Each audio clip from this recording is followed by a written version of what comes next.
All right. Okay, so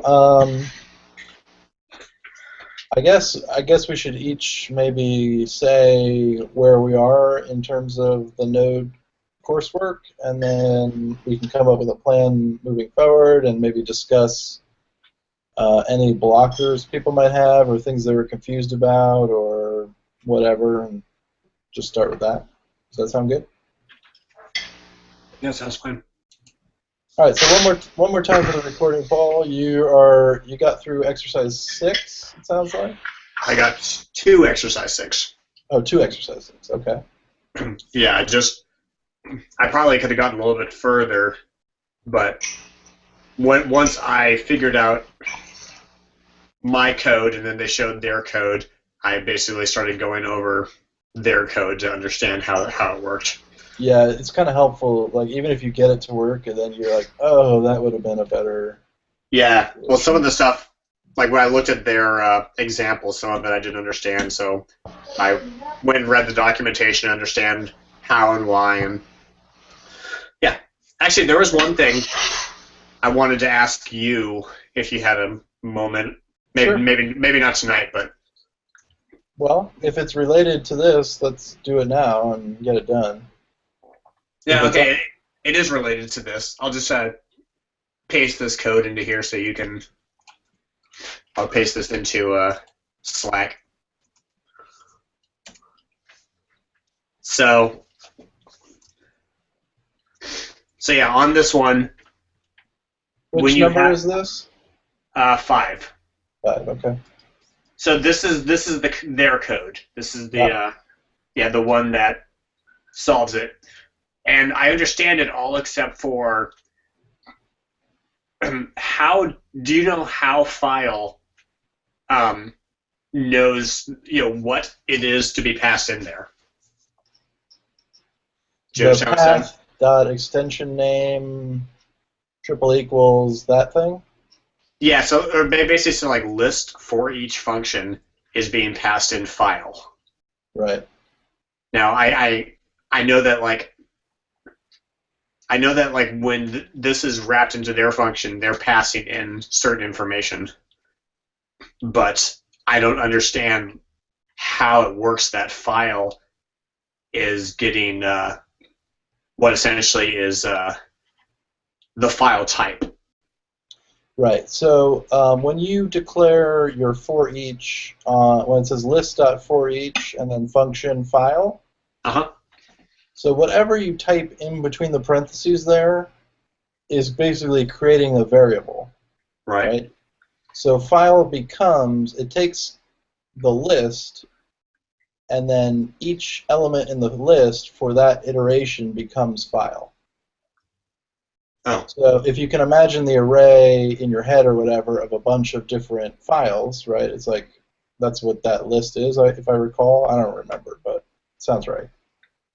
Because it's reading the arguments that are being passed in. So each one in turn becomes file, and then this path dot extension name must be a built-in method in the path class or the path module. So yeah, it looks like Matt was having the same deal. Oh yeah, so he used just a traditional for loop, right, which is totally valid also.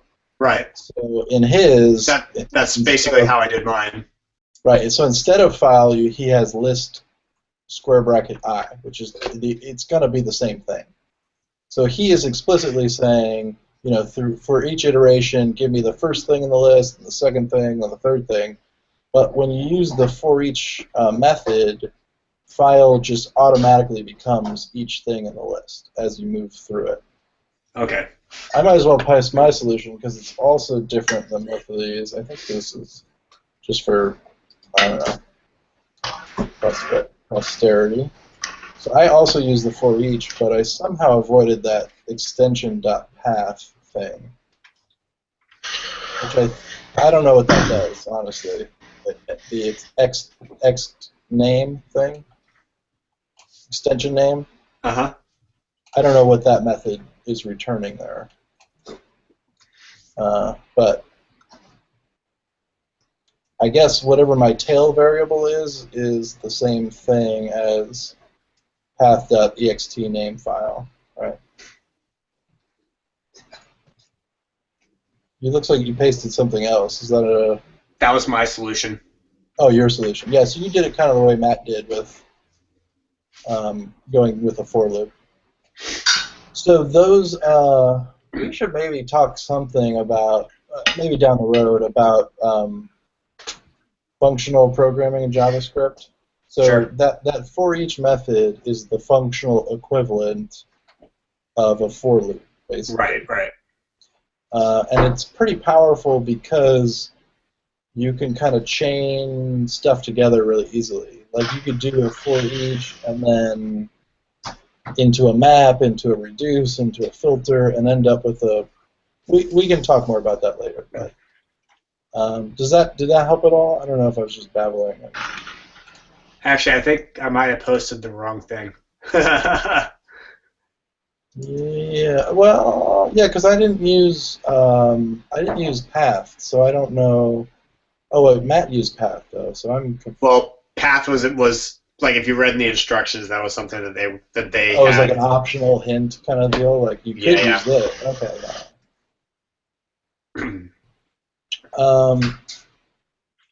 Okay, so that's your update. My update, let's see. I had already completed the Learn You Node course, I think, when we last met.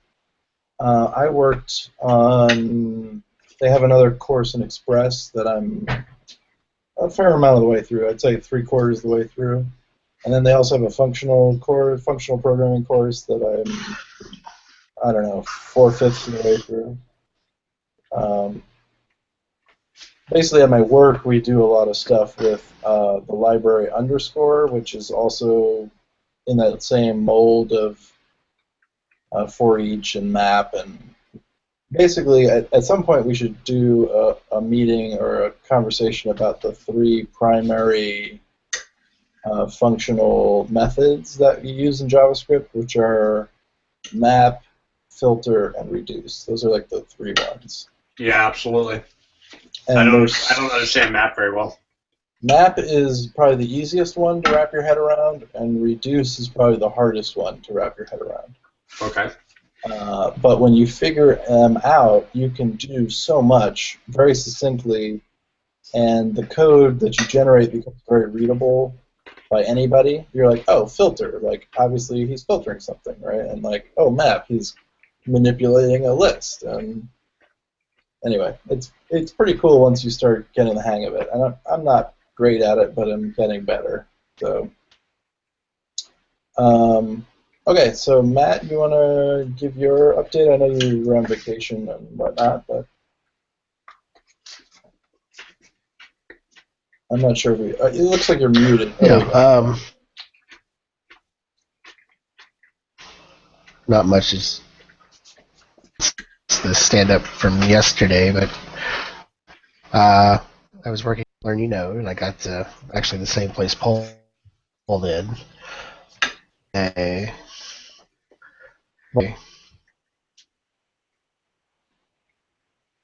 Sort of another web developer. That is good because it does Node and Mongo, MySQL or PHP. So that should be helpful. Oh, yeah, down I saw the that road. course. That looked kind of interesting. And other than that, it's not too bad. It's actually pretty good. And it's also going to be helpful in me cleaning up my portfolio. So I'm working on that too. And still doing finals for PSU. So I'm going to keep myself relatively busy.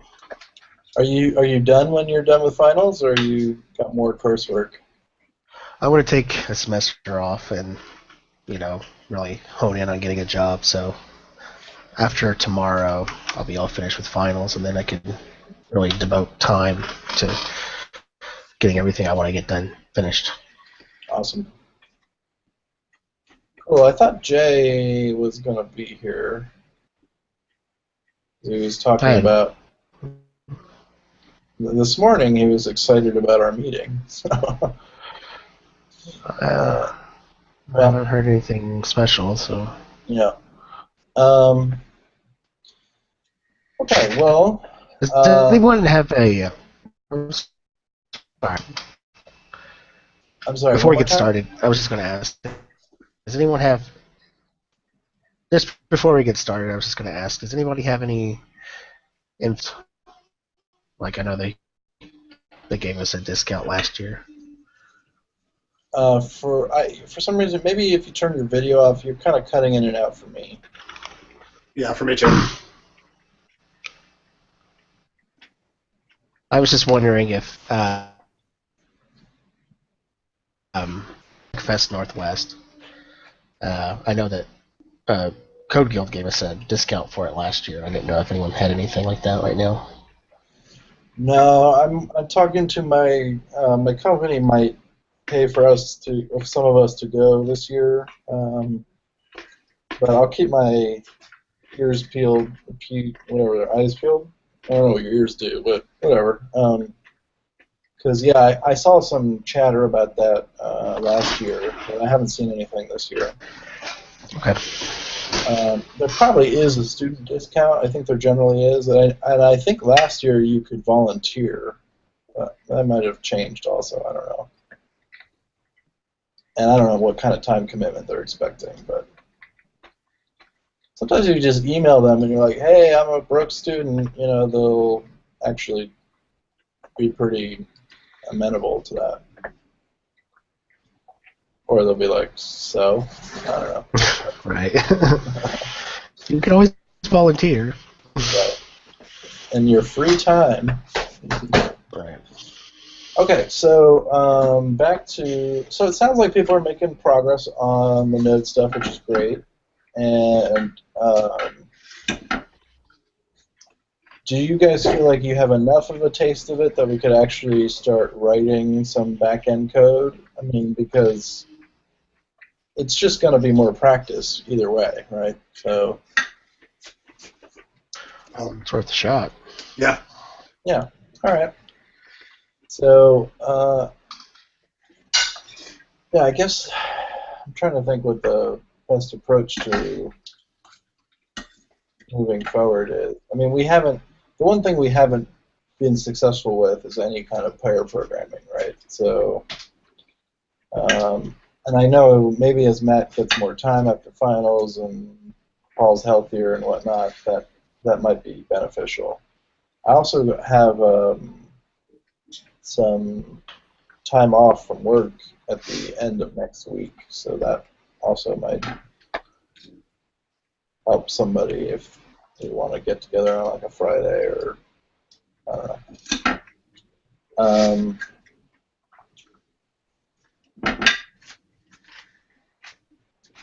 Yeah, I don't have a great idea for what our best next step is. So if you guys have any suggestions, I mean, basically we have to start learning a little bit about Express, but really the amount that we need to know you can get from the docs and a few examples. It's not like that. It's not very challenging. At least the basics. There might be some deeper levels to it, but and then we need to hook up instance of Mongo to our node server. So I'd hate to just do that on my own, and I don't know. I mean, maybe doing that on my own is not a terrible thing, just to get us going, like write just enough code so that we have one endpoint working. I think it wouldn't be a bad idea just to at least have some sort of conceptual diagram of what we're attempting to achieve, Right. and then kind of go from there. So we could certainly do that. Mm-hmm. And then that would give us a bit of a roadmap to follow for the next several weeks. Yeah. I mean, once you've written one endpoint, so then it's basically rinse and repeat for the most, it's just, okay, I've decided I want this, when we hit this endpoint, it's going to return a JSON object that has some information in it. When we hit this other endpoint, we get something else, And then, I think once I have one written, it'll be really easy to decide how to move forward, maybe. I don't know. I can work on doing a conceptual roadmap at least. Well, I was saying we could even all contribute to that. I mean, I don't know about you, but I certainly don't have a good concept of what the end game is for this app.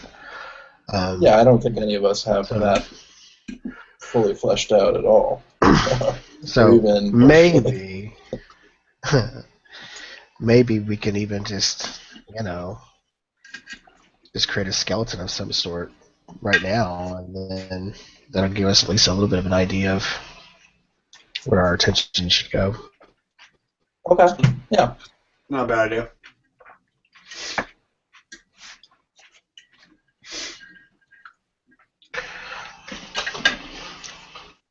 So we can, let's see. I wish there was something. Yeah, I'm actually looking right now to see if I can find a.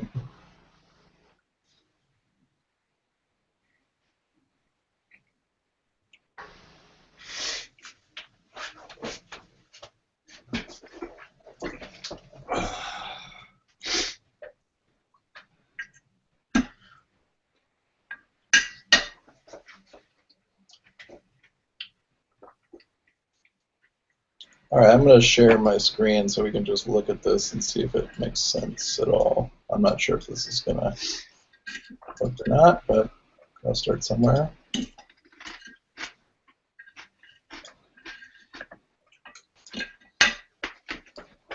All right, so can we see that? It's probably too tiny. Huh?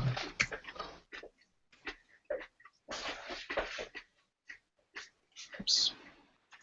I have this new mouse thing that it always goes back when I scroll slightly wrong. Okay, so here is a more complicated app than ours, at least to start. So, I don't know, can you guys see this okay? Yeah. So we probably will use these two modules. I mean, we definitely will use Express, and Path is super common, as is this body parser thing. I don't know exactly what that does yet, but I assume everything. And then basically this is creating an instance of Express, and then everything gets attached to that. So, like he is saying, basically here, set, basically when you hit the endpoint views, I think that's what he's saying here. Actually, this is a little bit more development error handler. Yeah, this is a little bit fancy schmancy. And then the other one is probably this, right? Using MongoDB. So with Express, Path, and Mongo, we're basically going to, all right, yeah, this is like a simple route right here. We say app.use. This is more of a common use case. Well, not in love with any of this. I think this is for Express, whatever the previous version of Express was, so it looks a little different now. Fill example, closing example. Sorry, guys. Whoa. That's crazy. Better stop sharing before we go into the matrix. Too late. Yeah. Yeah. Well, all right. So conceptually, what we have is a Mongo database that just runs on its own basically, and then we use a module called Mongoose to interact with it. And Mongoose all you have to do is create a schema which says, like, this thing that I'm putting in here is a string, and this other thing is an array. So once you've defined your schema, then you can just basically send data from Node into the database to store, and then it'll understand what you're sending it. So it's actually not that complicated at first. It gets more complicated over time because there's, obviously the structure of your data becomes very important when you're not using tables like in an SQL or SQL database. I don't know. I'm kind of battling. And then Express just allows us to more easily write routes. So something / something something / something something. When we call this endpoint, do something, basically. That is it. The other thing I've been neglecting to do that I keep saying I'm going to do is make some short videos on some topics that are helpful. Like, I think I had mentioned doing something on Chrome DevTools, and I just want to, I guess, hold my own feet to the fire a little bit and get one of those going. Yeah.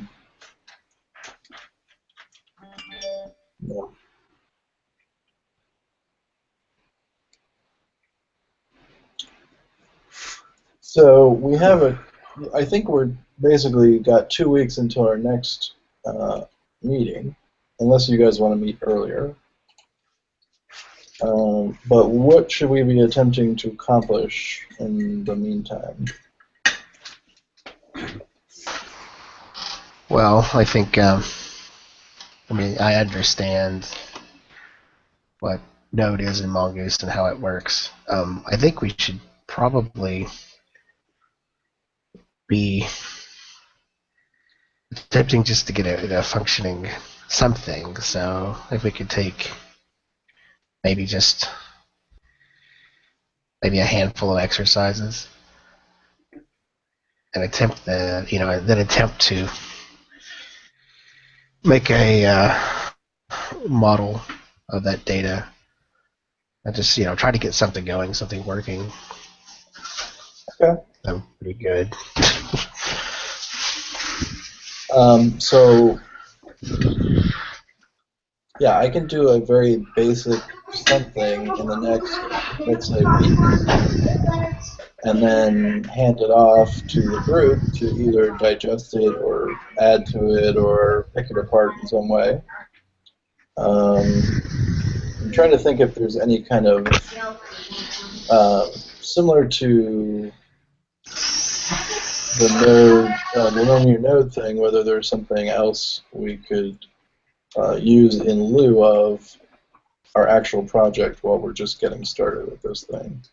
And maybe is there a Learn You Mongo? There probably is. Or even maybe finding a project that we can just pick apart. Right. So there's a couple of gotchas just in your guys' searching. One is that Express keeps changing significantly between versions. So I think Express is currently at 4 something. But like 3 something was, let's see, what are we at here? Does it say? Yeah, so there's basically a 3 and a 2, but we're in 4 right now. So if you are looking for some project, hopefully find something that's in 4 point whatever. Because both 3 and 2 have been depreciated, so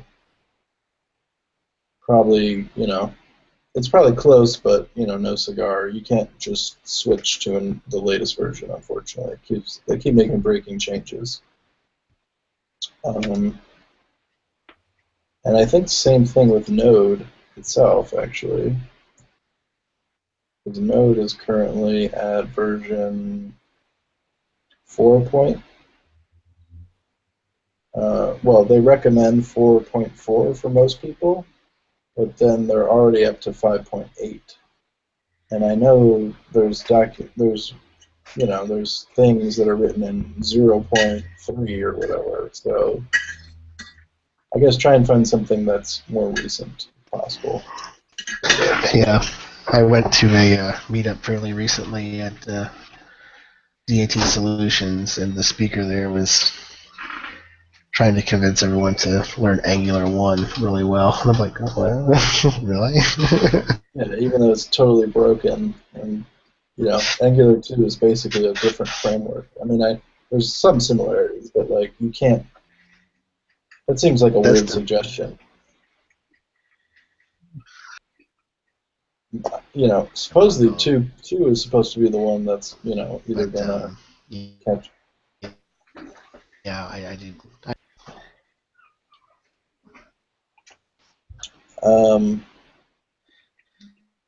But he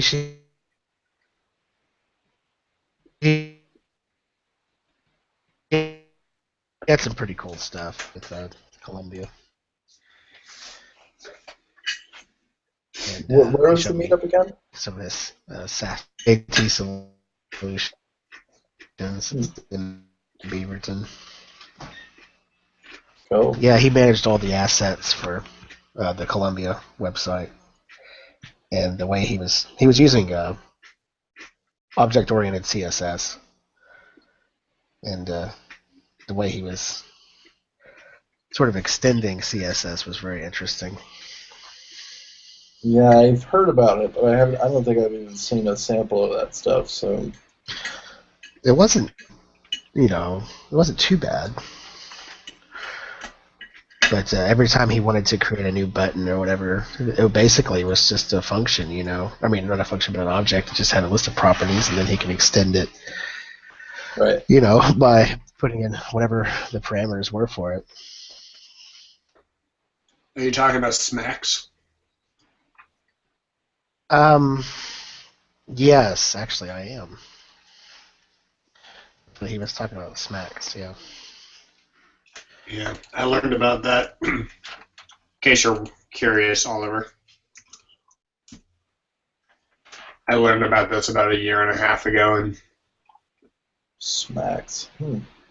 I mean, it's cool. Like I understand what they're trying to get at, but to get your head wrapped around doing it can be a little bit weird at first.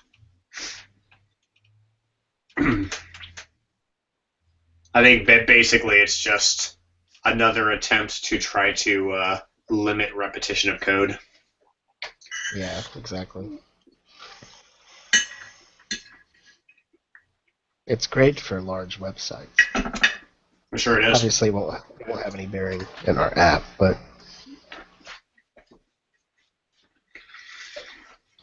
right.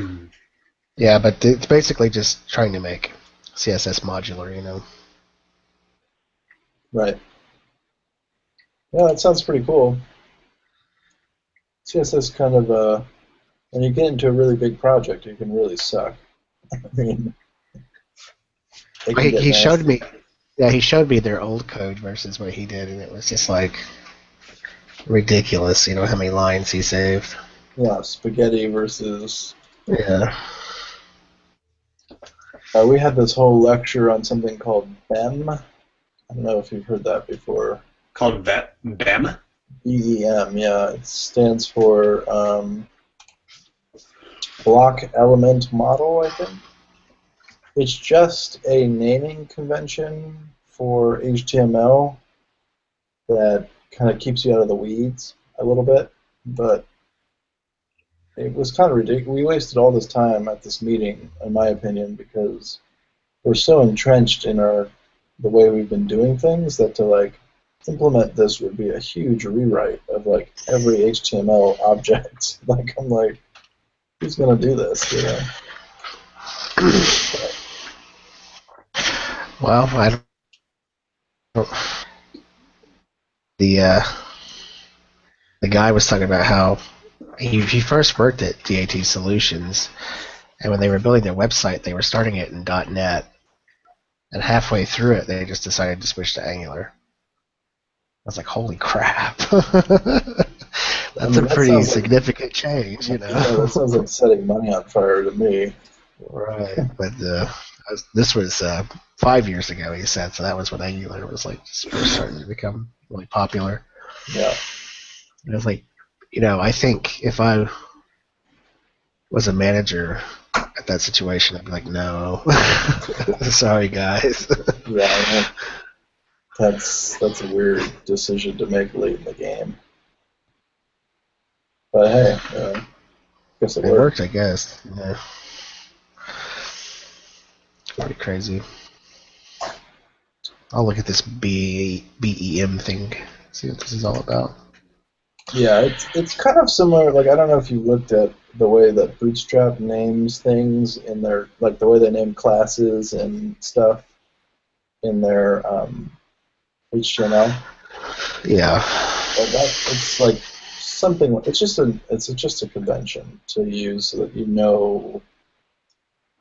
have a better roadmap for naming classes and stuff, and you don't get kind of lost in the weeds, which is good. But it's just a hard thing to implement way after the fact, you know. Right. Some people are real sticklers about that kind of stuff, though. Okay, well, I think we should just continue with our check-ins and continue making progress with the Learn You node, and then get some basic something that we can either pick apart or build on. Yeah, maybe a little time learning more, and then I think a little time with Mongo, we should be able to have at least a fair idea of, getting something down on paper. Yeah, I Well, agree. Ollie, Yep. if what you said earlier about the possibility of doing a video or videos, Mm-hmm. um, if you were interested in to want to make one of those videos, basically doing the startup process of said app, that could possibly be helpful. By startup process, you mean like the build process, or what do you mean? Like how to start from scratch kind of deal? Yeah, like getting, I guess, all the variables in order that you need, so you have all the libraries and Oh yeah, I think yeah. that's a good idea. So my idea so far, I have a list actually. Let me see if I can find that. A list. Well, yeah. So I have these ideas for like under 10-minute videos. So one is Chrome's DevTools, Right. and kind of tied into that is debugging a little bit. Then I have one about shell scripting, which may not be that. Um, I don't know if you guys know what shell scripting is, but it's super easy and helpful, but only if you find yourself typing the same things over and over again into a terminal. Uh-huh.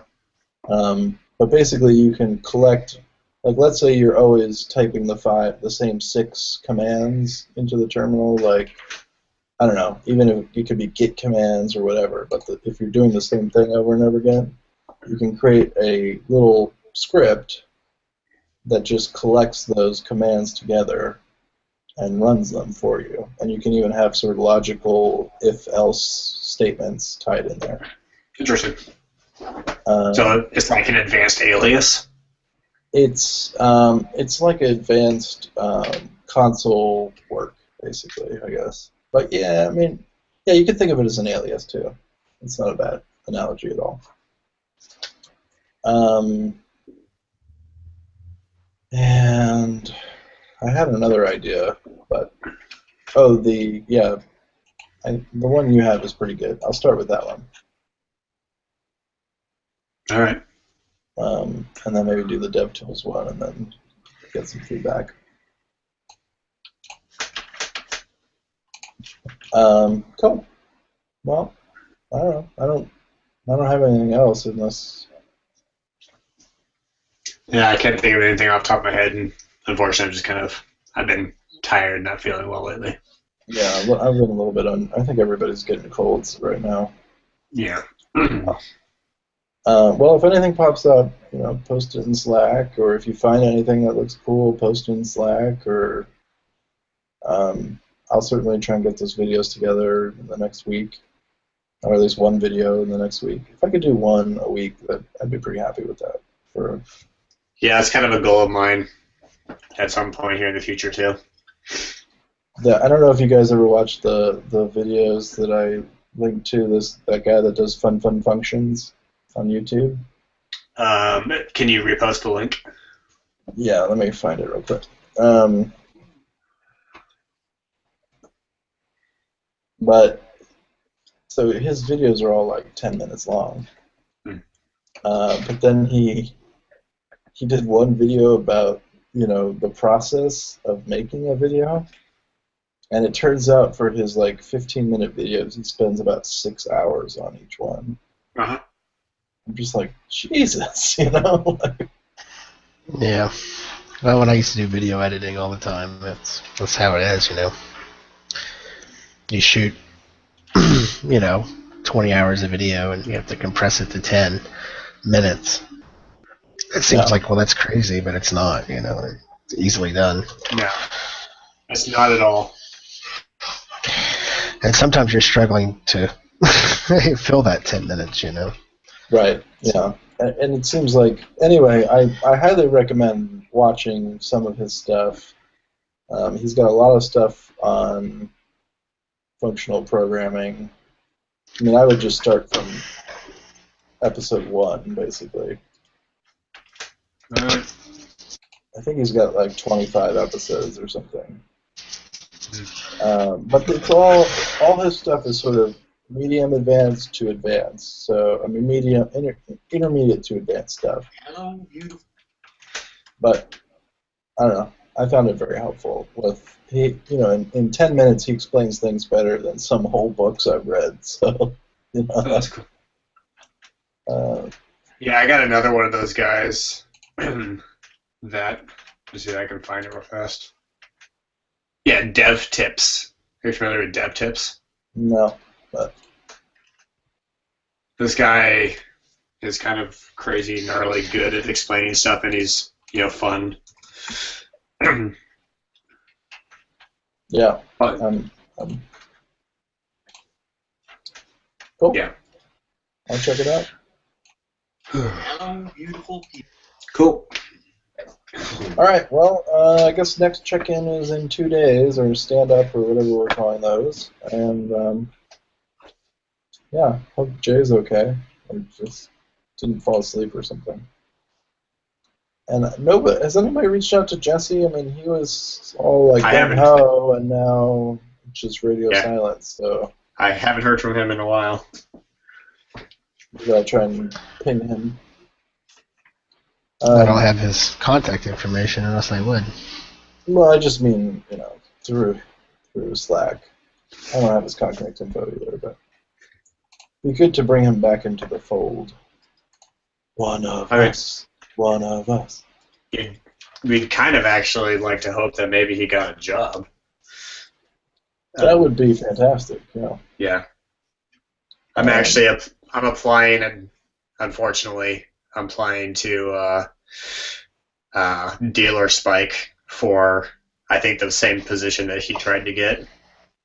What is Dealer Spike? Like a web ad agency type place based in Lake Oswego. So why did you say unfortunately? Wouldn't that be good? Well, apparently, from what I've read, they have a very high turnaround. Like, people are in and out of there very quickly, and I've also read that they don't pay to standard rates and other crap. Like, right now, I kind of don't care. I just need a job. But well, and honestly, more things on the resume just means you get paid better down the road, Right. So yeah, that's probably why they have a lot of turnover. Yeah. But apparently, Jesse got an interview there, and they asked him a CSS question that he was completely unable to answer. And then he told me what the question was, and I answered it in a second. Right. So, well, we all have those areas, right. I probably can't answer 85% of CSS questions, to be honest. It's like, but I have Google, so. Right. Well, it's funny. So I'm trying to get this other position at a place called Pixel Spoke, which is downtown. It's a junior developer designer position, and I'm in stage 3 of their relatively extensive interview process. Mm-hmm. But question 4 of this thing I'm filling out says, describe a recent time when you needed to Google an answer to a hard technical question. I'm just like, all the time? Every hour? In the last 5 minutes, or? Yeah. Yeah, man, I was like, I Google all the time, usually to respectable sources. It's like, yeah, what part of my answer says, I've been using Flexbox a lot lately, and even though I've used it a lot, I still have to refer back to the docs on how to use it because I just can't remember. Well, yeah,